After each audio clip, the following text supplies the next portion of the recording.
Good evening, everyone. Here we are with Candace Robb, a very long time friend, wonderful author, lover medieval mysteries, actually love York. And in fact, Candace has spent time in York, partly driven by the fact that I've read all your books and recognize the landmarks. So what we have here is the River Woman's Dragon. And we'll talk about the dragon, which is a literal and figurative sort of character in the book.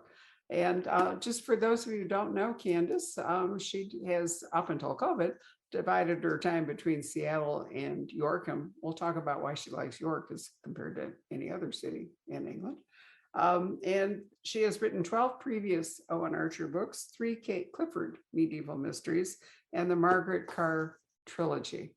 So I'm glad you've gone back to Owen because he's still one of my favorite characters. And since I have to admit that I overdosed on Catherine by Swinford, Anya Swinford, I am like totally steeped in the politics of Edward III, the Black Prince, John of Gaunt, what happened afterward that led to the War of the Roses. And so the Owen Archer books actually take place in 1375 when Edward III is still alive, but clearly fading. And the Black Prince has what, a year to live, Candace, I think it is? Actually, in this book, he's already dead, isn't Is he? he? No, he No, he isn't. can't Never be. mind. He died I'm in writing the 13 book where he's already dead. Never mind. Yeah, right. He died in 1376. And in fact, if you ever go to Canterbury Cathedral, there's you can see various artifacts of the Black Prince hanging up in the cathedral. But the politics of this time, as with all dynastic controversies and all the rest of it, are difficult. So the Archbishop of York has been part of all that, but he has passed on. And now we have a new Archbishop. So lots to talk about. Candace, why is it that you picked on York as compared to any other city in England? You've been there. Can't you just, I mean, I could have done, I thought about doing Winchester, but I love York. And it just, the moment that I arrived in York, I felt as if I were coming home.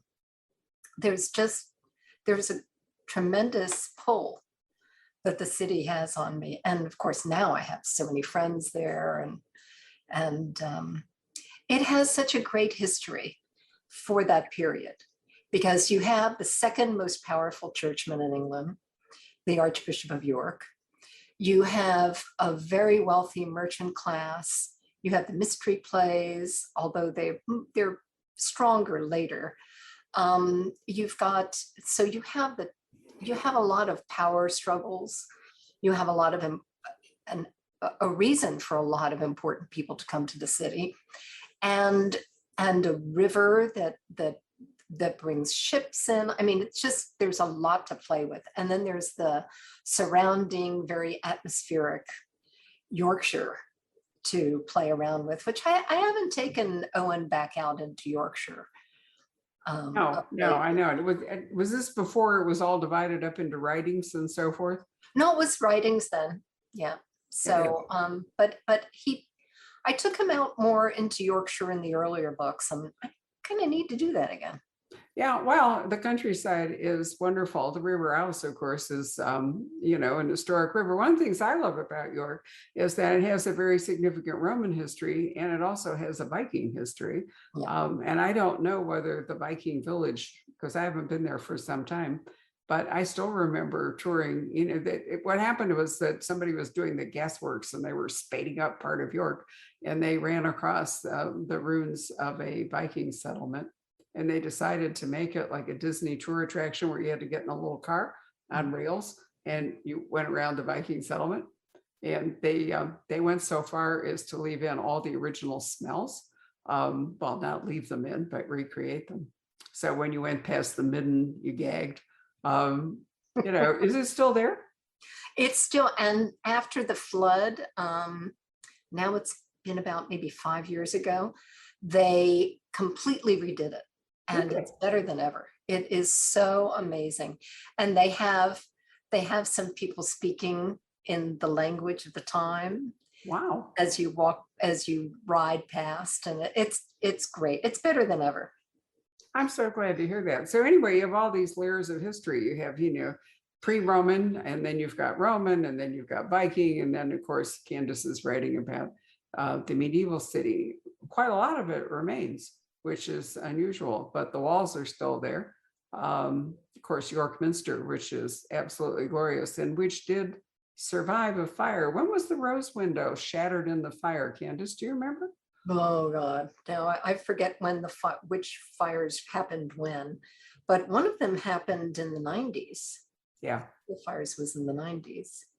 I think I'm trying to remember when I was there. I was there last in the 90s, and I think they were working on restoring the window. Anyway, the medieval glass is fragile, but it's wonderful when they can repair it. And York Minster is just a glorious example of the Gothic. But it's important in Candace's books because of the Archbishop, and he's, as you say, he's a real senior. He's a real prince of the church, isn't he?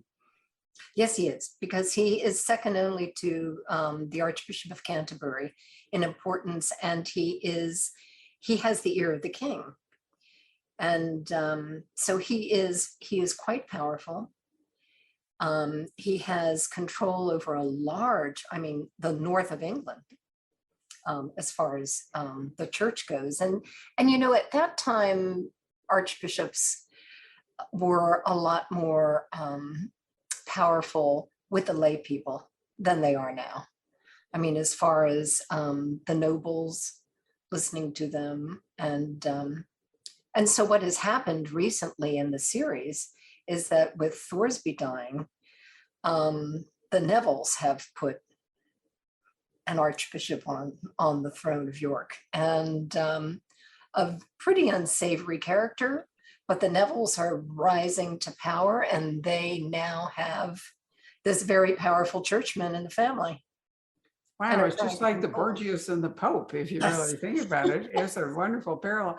I mean, we must remember that England was Catholic. This is Roman Catholic in 1375, and so he's a prince of the Catholic Church as an archbishop, but he's also got a lot of political power, as Candace said. And I really miss Thorsby. Unfortunately, I guess he had to die, didn't he? Didn't you? Were you tempted to keep him alive? I was very tempted. And then I thought, I can't do this. I mean, this is not history. And I'd already, placed an incident in his time that hadn't actually happened. And I'd extended his reign as Lord Chancellor of England a little longer than it actually was, because I wanted to play with that at the beginning of the series. So I thought, I've cheated with him enough. It's time for him to die. And now I have this loathsome archbishop in his place, and which it will be fun to play with him. I'm sure. Well, it must be tempting to think about killing him off, but I guess if you're going to be, true to history, I mean, that's the thing about writing historical fiction. You have to make decisions about how much you're going to stick to the real thing and how much of it you're going to take liberties with for your stories. But things are only going to get worse politically in England for the next long time. Let me think. Henry IV comes to power in 1400, I think. 1400, yeah. So we're 25 years away from that. We have Edward III, who's dying, or was at least suffering from senility. The Black Prince was going to die the next year in this particular book. And the Black Prince leaves one child, Richard II, and he's going to reign in a very chancy reign up until, was it 1399, when he's forced off the throne.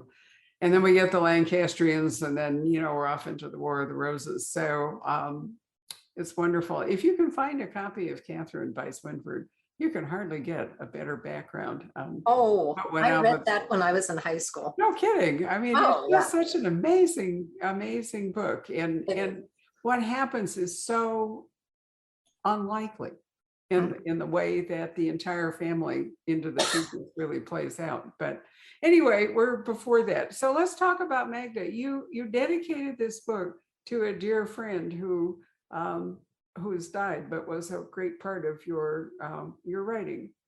Yes. Joyce Gibb was, she was my ear, my eyes. When I was working on a book, I would send her snippets, and she would just kind of, she knew the characters so well. And she had this amazing ability to just see the motion, the whole motion. She called it, I see the motion picture. And so she would catch things like somebody walked into a room and then I never used them. But there's, things like small things like that. But also we would argue about, would this character ever do this? And she had a great knowledge of horses.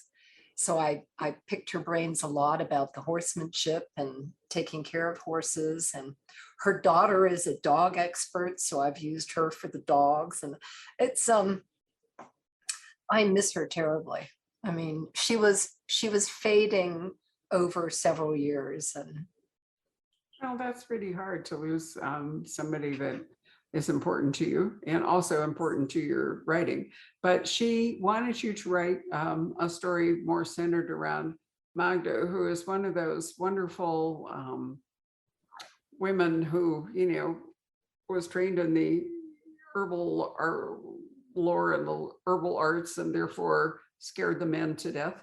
But she was really important, especially to women, because childbirth was a totally chancy thing back in those days. And eventually we wound up with witch trials in the 17th century.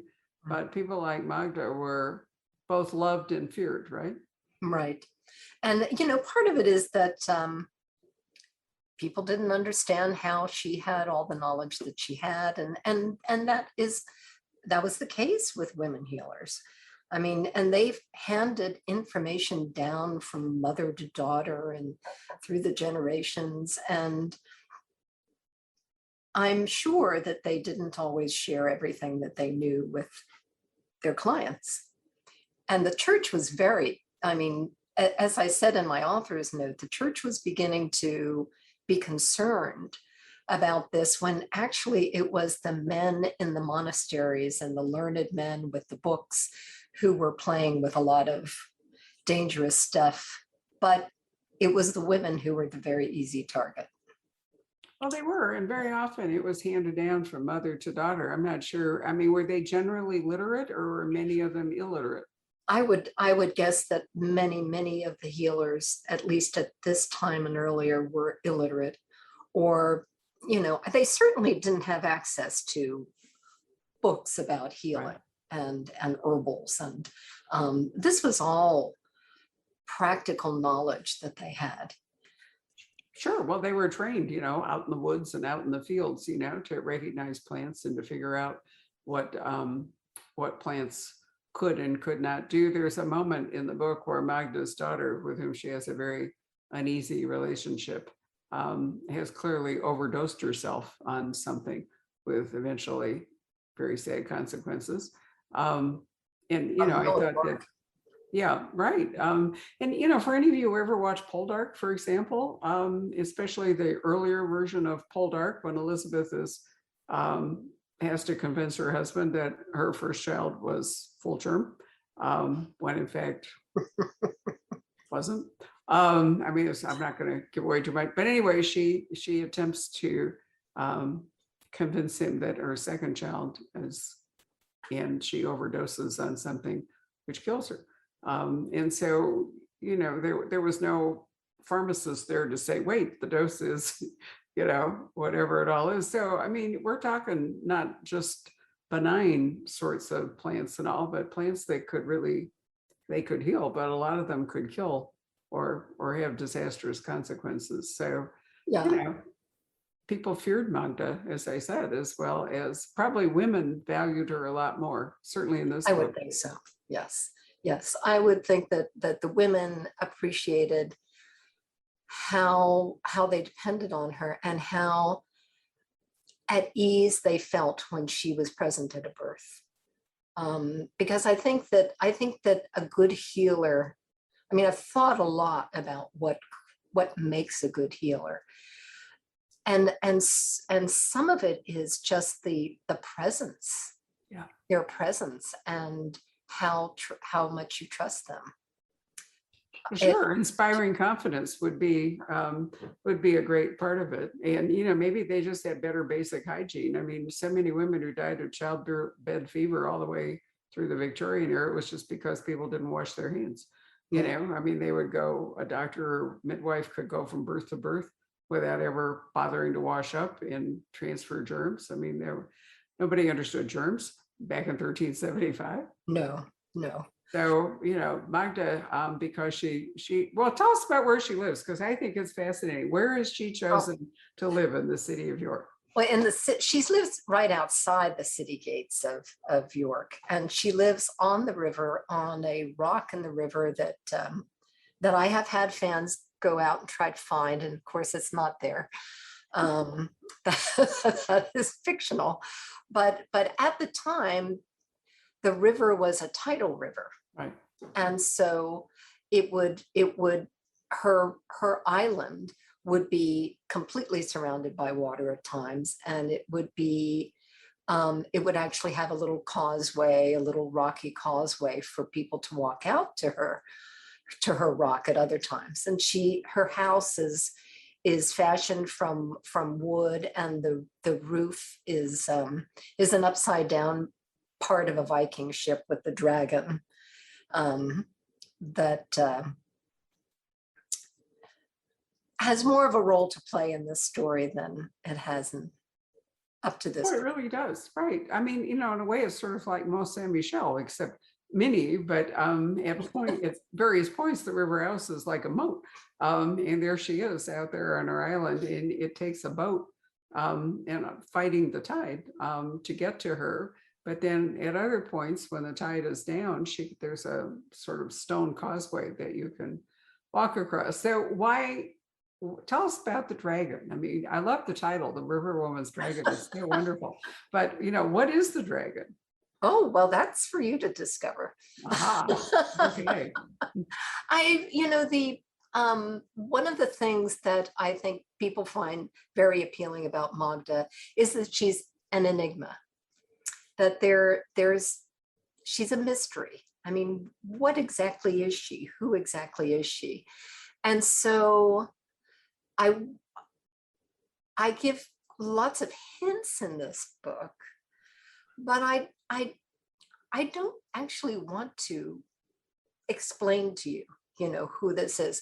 But you do see that somehow she and the dragon are one at times, that she is the dragon and the dragon is Magda. But, they're also separate, because the dragon just sits up there. It's made of wood. It just sits up there on top of but there is something magical about this dragon, because it's warm, and there are incidents in the book in which you start wondering, I hope the reader starts wondering, well, just exactly what is this dragon, as you asked. So it worked for you. Well, yeah, I mean, I do think it is a wonderful title. And the dragon, as I said earlier, is both literal and metaphorical. And I think this is an example of how the medieval mind worked. Yeah. Which is what I wanted, that we like to explain everything.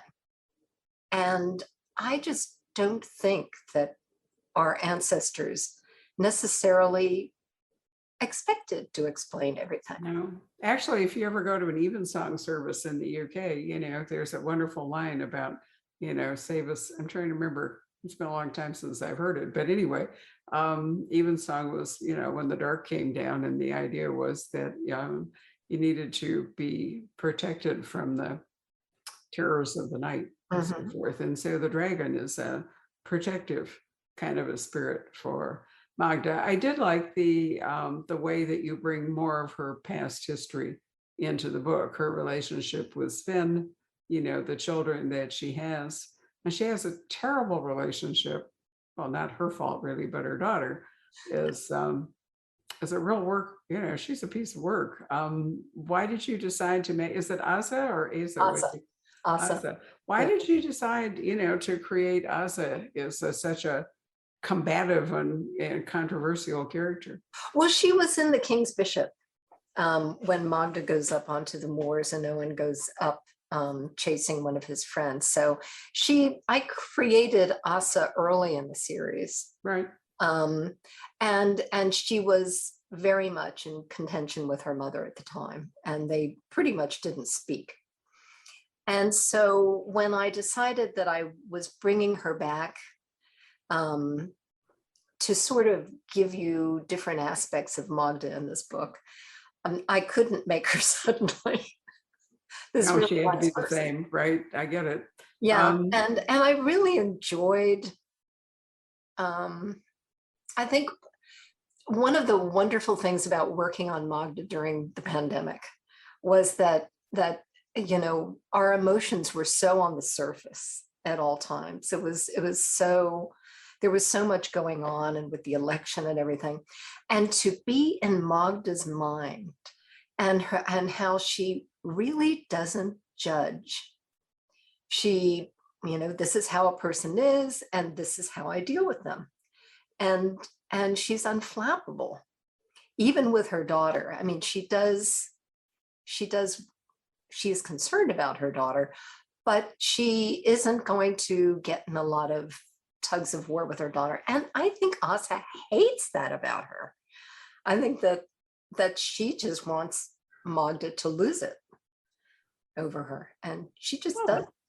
That's an interesting perspective. I mean, I thought that, to a great degree, what drives Asa in this book is resentment that she doesn't have her mother's inherent healing powers and so forth. She has an ability to sketch that comes into play during the book, but she feels as though somehow she's been cheated, that she didn't just inherit whatever this gift is that Magda has. This also might be infuriating to her that Magda refers to herself in the third person all the time. I mean, it takes a little while when you're reading this to understand that, when Magda is talking to Magda, that's what she does. She refers to herself. It isn't somebody else talking. So I did think that you did a wonderful job bringing Magda's past history, all of which is not all of which is wonderful, but she's a survivor. And now she's, I mean, for her time, she's old. She is. Yeah. She is. My agent has figured out that I didn't even figure out how old she is in the book, but my agent has figured out that she's in her late 70s. Which is remarkable because 50 was old. And I mean, women were subjected to, so many potential health disasters. Pregnancy was really tough, and I don't know, but some of them, if they managed to get through their childbearing years and so forth, did live to be extraordinary ages. So she's probably one of those people that, Anne Perry created Anthropaspasia in her 80s, very early on in her long-running Charlotte and Thomas Pitt series, and Anthropaspasia really never got any older than her she even got married towards the end. Everybody else aged along, but not Anthropaspasia. Well, maybe Magda should get married again. Yeah, she does. So, so I mean, in a way, Magda can be, timeless.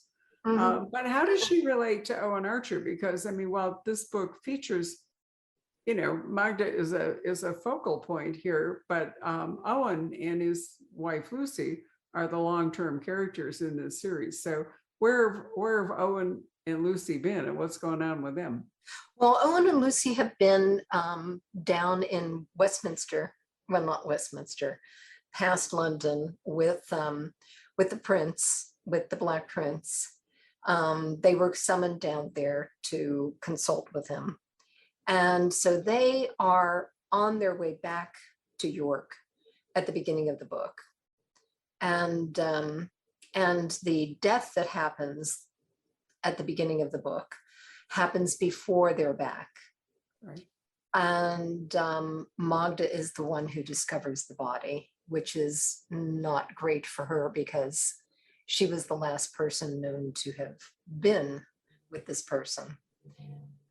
And so what I wanted was to show how Owen is going to solve this mystery and try to protect Magda, and how Magda is much more, she is staying outside the city.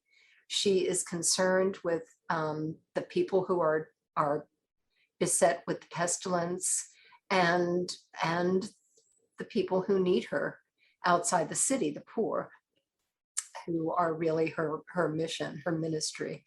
And her point of view, so I switch back and forth between Owen being the captain of the city and being the person responsible for bringing order to the city and finding out who committed this murder, and all of his activity around that and his investigation, and Magda's very different frame of mind and her pretty much lack of concern about whether she is safe, because she has a mission. I mean, she is a healer. That's when she speaks of herself in the third person, it's because it has nothing to do with her as a person. You know, she doesn't take the glory of somebody being healed. She has given herself to the people that she's taking care of. So there are very different points of view in the book. But Owen sees her as she has become one of his teachers. And she's very close with Lucy, the apothecary in the city, his wife. And so, you know, their relationship has built up over the years so that they're very close. And he is determined to prove her innocence because he knows that she wouldn't murder someone. We haven't mentioned that unnervingly, the story that Candace has written is when the Black Death is resurgent.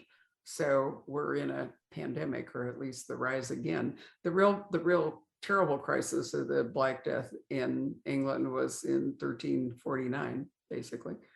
But it never went away. It would keep coming back. It came back in the 17th century. I mean, they had the plague in London under was it Charles II, I think. Anyway, it was one of those things that not eradicated. Last night, I did a really interesting conversation, Candace, with Nancy Goldstone about Maria Theresa and her three daughters. And one of the things that you really have to notice when you look at the families was how everybody died of smallpox. I mean, it was just gas. So the smallpox kind of took over. You didn't really see much of the Black Death in the 18th century as compared to smallpox, which had become so virulent. And, you know, living now in a time of COVID, it reminds us that, you know, we've never been safe from pandemics. Never. And so Magda is, Owen and Lucy have had to leave their children, or chose to leave their children out in the country away from the city. Because, you know, nobody really understood transmission, but they kind of got the idea that if you're all crowded together somewhere, more people would get sick than if you weren't. And so Magda is facing up not only to this murder, but she really wants to help people who are stricken with the plague, right? Yes. And the reason that she's staying out of the city is because in a time like this, when people fear, I mean, it was a very frightening time, and you know, we can now more readily understand what a frightening time that can be. And the churchmen were saying that, you know, it could be because of their sins that this was being brought upon them. And so Magda is a pagan. She does not consider herself a Christian. She does not go to church. She kind of thinks rather with some disdain about a lot of what the church stands for. And she just doesn't have any time for it. So, of course, the churchmen, you know, some of them feel that she is dangerous, that people who come to her for aid are in danger of, their souls are in danger. So she realizes that there's this new person and this new man in the city, a physician, who is causing a lot of talk about Magda and how dangerous she is. And so she is just staying out of the city. I mean, just, that's fine. I'm staying out of the city. The people have someone to help them. The richer people are in the city. The poor people are out here. I'm going to take care of them. Yeah, and of course this guy who's, you know, arrived and touting himself as a physician and all, doesn't want any competition. No.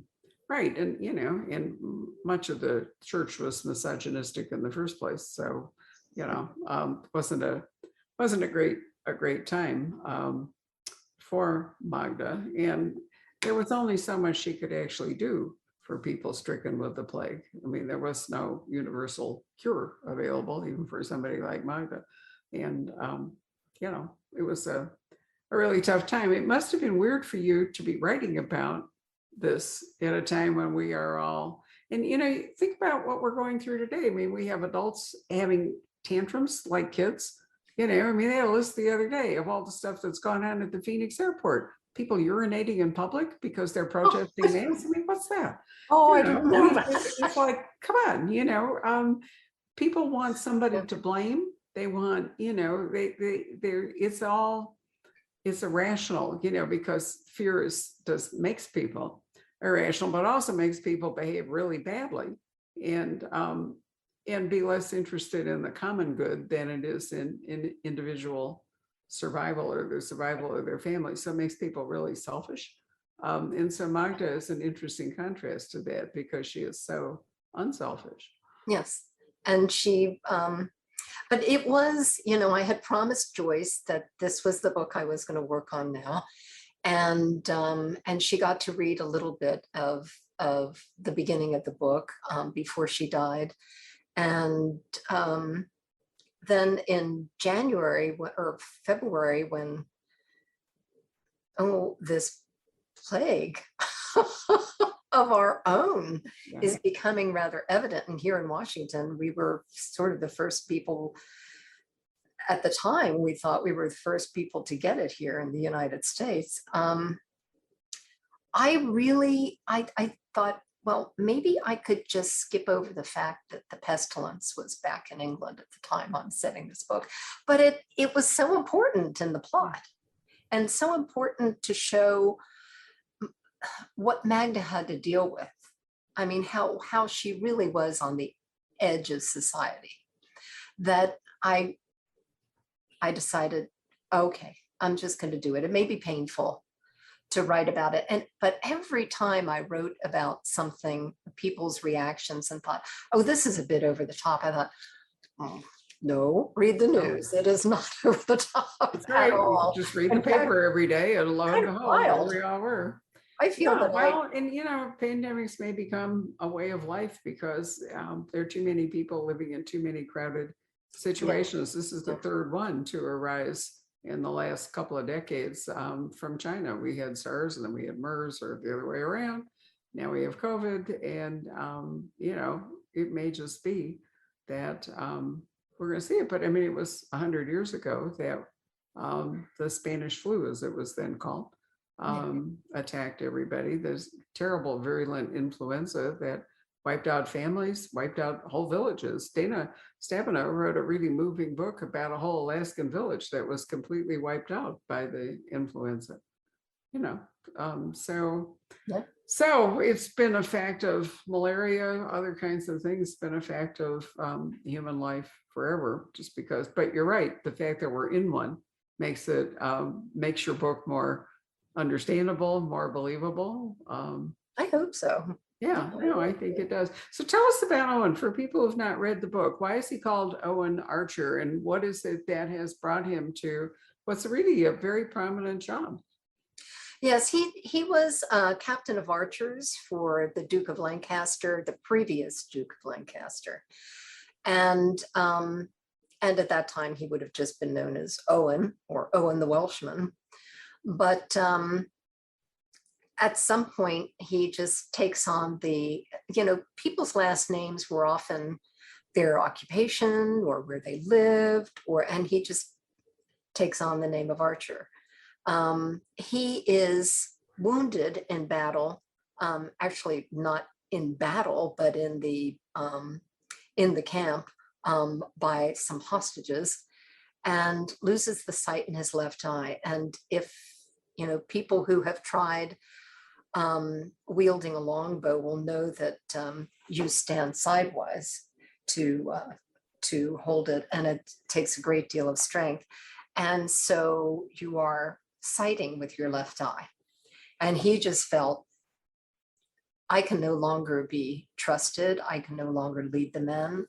And he became a spy for Henry of Grosmont, who was the Duke of Lancaster at the time, learning to read and write and carry himself as a minor noble so that he could be his eyes and ears. And when Grosmont dies, he recommends him to John Thoresby, the Archbishop of York.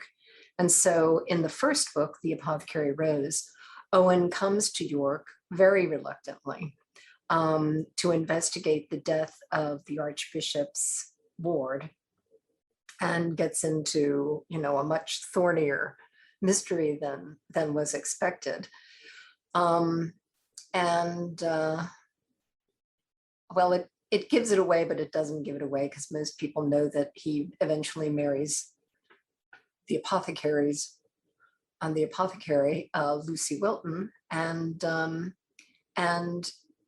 by the second book they're married. But now he has roots in York, someone he loves dearly, and he's not going to leave. And also Thoresby has him under his control, and he wants him investigating things for him.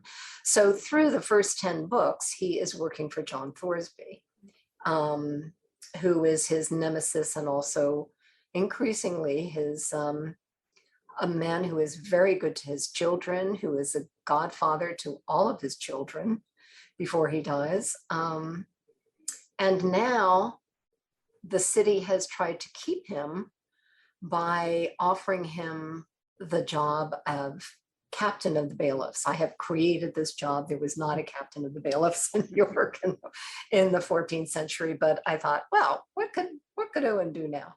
But he is also part of the household of which part of the household of the prince, the Black Prince. What that actually means is that he works for him in some capacity, and he is his eyes and ears in the north. So Owen has two hats right now, and he's actually quite powerful in a way. Yeah. And so is Lucy. I mean, Lucy, is, we talked about that women didn't often, or maybe didn't have all that much in the way of rights or any kind of respect or so forth. But Lucy is an apothecary, which is a really important position too, especially when, there wasn't really any medical care system available. So she wound up having, so in combination, the two of them are a very powerful couple. She was a widow and had a child who, I think he died, didn't he? Her son? He died of pestilence. Right. So she and Owen have children, but sadly her eldest son has died. So, across this, the 13th book, across all these books, you really get to know them. Why is it that, you were interested in this particular time in York? I mean, you could have written about York in any period. Why'd you pick the end of the 14th century? Because my graduate work was on Chaucer. There we go. Chaucer, Piers Plowman, Sir Gawain and the Green Knight, all of that. And so Right. I just, this is my time. This is the time that I understand. You're going to bring Probably Geoffrey more than this time. Just Geoffrey, because didn't he when did he die? 1399, like Richard, or somewhere in there? Yeah. Or 1400. Right. So, but he's really going to come to prominence, not just as an author, but he had other roles to play. Is he going to come to New York? Did he actually ever go to York? Well, we don't know whether he was actually ever in York. But in the Ah, series, he's been in York several times. In fact, in the most recently in I'm going to go blank on the name of my own book. The one before A Choir of Crows, A Conspiracy of Wolves. right. I know it's hard to, I can't remember titles at all anymore. It's a factor of old age, unfortunately. I always go blank when somebody says, "What was the best book you read this year?" I go, Right. "Oh, they're all gone now." I Just, hear you. but in A Conspiracy of Wolves, he is a prominent character, Right. and he drives. He was first seen in the series in The King's Bishop, or maybe it was The Nun's Tale. No, I'm not entirely sure.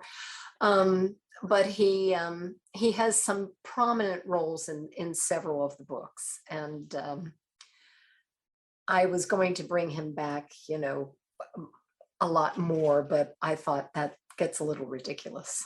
So, Oh, I don't know but that he's it's, a great character. I just love he what is a the fascinating real. character. And, I think, I mean, we know more of him because he was literate. I mean, because he actually wrote things at a time when most people, in fact, weren't literate. And so we know more about Chaucer than we might know about other people in the Yes. 14th century. But no, I think you But should bring him back. I think he's absolutely fascinating. he will come back. But he was, what was so interesting about him is that he was a civil servant. I mean, Yep. he worked for several of the princes and for the king. And by now or very soon, he's going to be very prominent in the customs. And so and he was caught behind enemy lines in France, and the king had to ransom him. So, Chaucer has a very interesting life. So, yeah, he's an interesting character to play with. And Owen is such a straight man. And Geoffrey Chaucer, at least in my mind, is such a he loves to listen to gossip and eavesdrop and think about what people are like, and Owen at first finds him a bit of a fool, but very quickly realizes that he can be very useful to him. So, Well, Chaucer was writing before royalties, before publishing as we understand it. Now, you couldn't really make a living as a writer. And so writers did hold job. I mean, Anthony Trollope, wasn't he in the Postal Service? It seems to me Trollope, who oh, wrote like a I can't remember. zillion books. I think he was in the Postal Service. I think Herman Melville was in the Customs Service Mhm, or something. mhm. Right. So, it wouldn't be unusual that Chaucer would have all these jobs. I mean, he didn't survive just on the Canterbury Tales, for heaven's sake. Nope. And he also married somebody. Didn't he marry He married Catherine Catherine Swynford's sister? Swynford's sister. Yeah, Pippa. Yeah, that's what I Yeah. thought. So he was actually right there close to, because eventually John of Gaunt, the Duke of Lancaster, who basically fathered the Tudor dynasty, Catherine was his mistress, but eventually he was able to marry her and, rare thing, legitimize the children that he had with Catherine. So Geoffrey Chaucer was an in-law to this very powerful third son of King Edward the Third. Yeah. And that gave him, all kinds of status. I mean, I've always thought he was a fascinating character. Somebody, I can't remember who, actually wrote a mystery series with Chaucer as the detective. Do you recall who that was? I don't recall. I stayed away from it because I didn't want to know how they saw him. Right. Just, Well, I can't you know, remember at the moment who that whatever. was, I but can't- anyway, he's a nifty character. I like Owen a lot. I like Lucy a lot. Love medieval York, and I do think that Candace does great justice to all of these people. And it's nice to have Magda have a book where she has Yeah. such a powerful role. And I gather from something you said earlier that you've actually completed yet another book. Is that right? I'm not completed, but I'm reaching the point where everything comes together in kind of an explosive scene. So it's an exciting time. Ooh, that's great. So it'll be, oh, thank you, Patrick, who always helps me out when I can't remember stuff. Philip Gooden, Oh, Gooden. Gooden or Gooden wrote some books where Chaucer is a sleuth. I don't know if they're still in print, but you can always check because oftentimes books survive in a digital form if they don't survive in a print form. So there'll be a 14th Owen Archer, which is really exciting. Candace, are you ever going to do anything more with the characters in your other two series? I know I, one was deliberately a trilogy. I have no idea. I really don't. I I really enjoy the Owen Archers. I really enjoy the characters, and I love Kate Clifford and her gang and her Irish wolfhounds, who are set in York, but just at a later date, Right. at the very end of the 14th century, so that I can deal with Henry IV and Richard II and all of that. But Maybe is the yeah. answer. Right. I, Well, I haven't decided yet what happens with her. So I put her on hold. I said, well, you decide what your fate is. And I'll go back to Owen Archer for a while. no, I miss Owen. So I'm really happy that you I are missed him too. continuing to write about him. He's really a favorite. I haven't looked, and shame on me, but what's the status of the earlier books? Are they in print in some form at the moment? Oh yeah. Yeah. They're when was it? 2015, Diversion Books reissued all 10 of the Owen Archers that existed at the time. And so they're all in print. And even the ones that had never, the weird history of the series, and Right.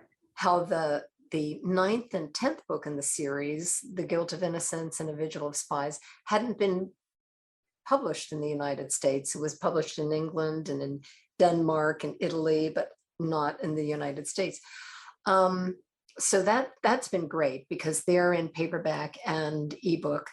And then in the UK, they're actually beginning to bring out new covers of the early Owen Archer's Penguin Random House, that are odd covers. They don't seem medieval to me, but the books are selling really. They have the first 4 out, and in ebook, it's Cornerstone that has it out in ebook, and they're doing really, really well. So That's great news. they've I'm glad to been hear number that. one, and Well, we can always import books from England. We do that on a fairly regular basis, but if Diversion Books has them. And Severn House is doing, are they doing your books in paperback as well as hardcover, Candace? yes, They they don't do a trade always. paperback. Great. Well, that's really good news. So let me call Patrick up and see what questions we might have or questions Patrick might have. There he is. Well, I was just looking up, we actually have the Apothecary Rose, the Diversion edition, Great. and a couple of the Pegasus editions. And I just was looking up the covers on the rest of the Diversion books. So I'll make sure we get those in stock. Yeah.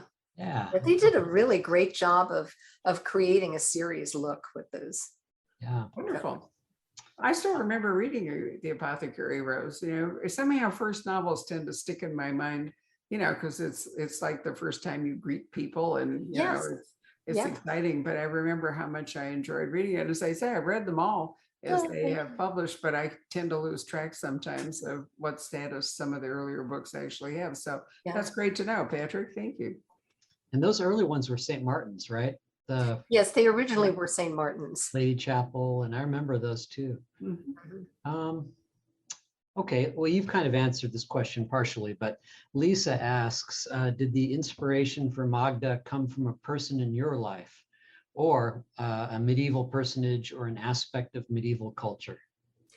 Well, she's an interesting one, because when she first appeared in the book, I thought, where is this woman coming from? And in the Apothecary Rose, she is kind of the crone in a lot of, I was just very recently out of graduate school, and I had, steeped in medieval romance, and she was the crone, the healer, she was, at the beginning, she was more of an archetype than she was an actual person.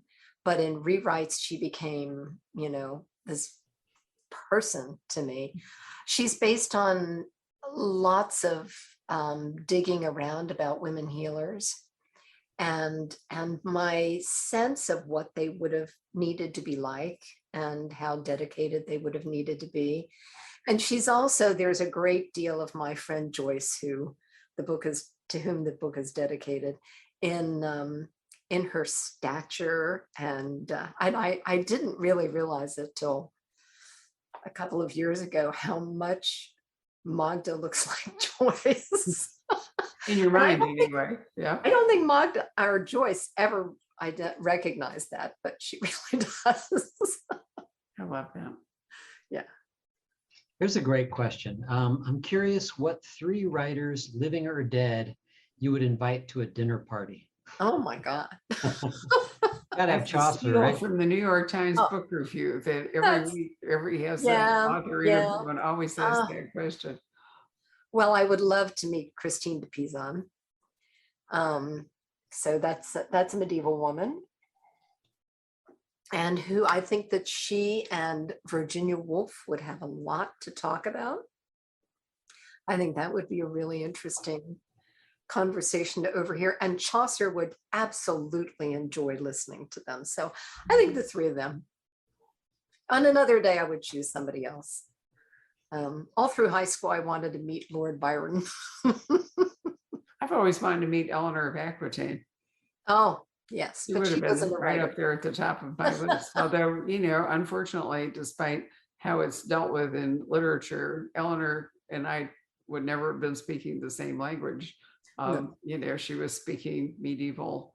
I don't think it was even French. It was, I'm trying to think what she would have been speaking. Maybe she learned some English. Yeah. I mean, the Aquitaine They're had a very- different, it'll come to me, it's the Languedoc. That's it. So she was brought up D''O''C. She was speaking Oc. But she probably also, because people did that, learned French, English, probably spoke Latin. Italian. They were very good at languages, those who really Yes, they studied were. better than we are. Anything else, Patrick? No, I was just thinking that, who all was there at the Hellespont with Mary Shelley and, No, it was Lake Geneva. was it? Yeah, that was Not the Byron, Hellespont. The Shelley, Hellespont's in Greece. Mary um, Wollstonecraft. Mary Shelley, Wollstonecraft or Mary Yeah. Shelley, and what is his name? Percy Shelley, right? Oh, the one who wrote the vampire story. What is his name? Bram Stoker. No, it wouldn't have been Bram Stoker. He was later. Polidori? No, Not was it Bram Polidori. Stoker? No. No, it couldn't have been because he wrote that in 1890s or something. Yeah. Was Hmm. Byron there too? Byron was there. Yeah. Yeah. They were all, Byron, they were all, Mary Shelley, and the one who the one who wrote the vampire story. I can't remember his name. And I just read a modern version of that. Yeah. Oh, what was it? Well, anyway. I thought I had my phone so I could actually look something up, but apparently I don't. Sorry about that. That would have been a fun dinner party group to get Yes. together. Oh, yes. but Absolutely. probably- They had wicked weather, if I remember it right. Weren't they all like rained in the castle out there on Lake Geneva? And Oh, was it Horace Walpole? Jean Witterson wrote Franken something. It's a recent book. Frankenstein, is that what you're thinking about? Well, it's Frankenstein, but it has a slightly different title. Hmm. And part of it is Mary Shelley in this damp, horrible, humid, just terrible climate. And she's so annoyed with all of them. It was all of them. it was Polidori. It was Polidori. Okay. Yeah, Okay. Thank Yeah. you. no problem. Excellent. Love it. Right. Let's see. Anything else? Oh, Susan just says, who's the author Barbara mentions? Catherine somebody. It's Anya Seton, Anya Seton. Anya, last name Seton. And the book is called Catherine. She wrote Yeah, a number of historical novels, but Catherine, many of us who over the years have talked, Catherine was a really seminal book for people who like historical fiction. Yeah. And When I if was in you- graduate school, everyone in graduate studies and English literature had read Catherine.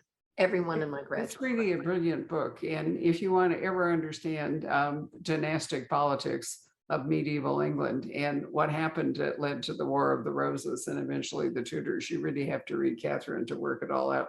I myself think that John of Gaunt is one of the most fascinating characters in English history. So it's still in print. I looked it up because when I was writing up Candace's book, I wanted to make sure that Catherine was still available. And I think it's, I'm trying to remember whether it's University or the New York Review of Books or something like that. Anyway, it's still in print. Oh, So you can certainly order it from us or you can find it in a number of places, but do read it if you're interested in this era. So it's been a joy, Candace. Thank you very much for spending an hour with us. And I love what you're wearing and thank you for resurrecting it because we were talking that Candace wore that, I think the first time we met, which was in Seattle years and years ago. So she's brought it back to. Yes. Yep. I remembered. You did. No, it's wonderful. So the magic of Zoom is that we'll be able to talk to her again when Owen Archer 14. What's the title? Do you have a working title? Well, the working title is A Fox in the Fold. I have this animal thing going with the titles. And Magda just said something today that sort of solidified that as the title. So it probably is the title. There we go. All right. So we'll be back with Owen Archer 14 in probably another year. Meantime, thank you for joining us. I will say that this is our historical fiction book of the month for October, and I think we are either sold out of our signed copies or very, very close to it. But if you would like to still order an autographed copy, I imagine we could send some more books to Candace. But don't wait too long because they tend to disappear. So do let us know if you'd like an autographed copy.